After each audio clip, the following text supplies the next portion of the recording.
சிலருக்கோ விலைமதிப்பற்ற ஆபரணங்களில் நாட்டம். எனினும் அதுவே போதுமானதா?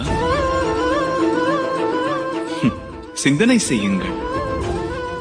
எத்தனை அழகான வஸ்திரமும் சில காலங்களுக்கு பின் தனது பொலிவை இழக்கும், பாழாகவும் துவங்கும், கிழிந்தும் போகும். அதுபோல் உயர் ரக ஆபரணங்களும் என்றாகிலும் களவாடப்படலாம். அவை என்றும் உங்கள் வசம் இருப்பது சாத்தியமாக இயலாது. ஆக நிரந்தரமாக நிலைத்திருக்கும் ஒரு பரிசை எவ்வாறு வழங்குவது? உண்மையான விடை மகிழ்வளிக்கும் நேரம். தாம் எவருக்கும் உத்தமமான பரிசளிக்க விரும்பினால் அவரோடு உன்னதமான நேரத்தினை செலவிடுங்கள்.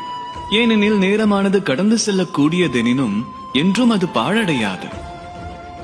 என்றென்றும் அது ஒருவர் நினைவில் உயிர்த்திருக்கும். அந்த புன்முறுவல் பூக்க வைக்கும் தருணங்களை எவரும் எக்காலத்திலும் களவாடவும் இயலாது. ஆக ஆனந்தமயமாக நேரத்தை செலவிட்டு பேரன்போடு கூறுங்கள், ராதா ராதா.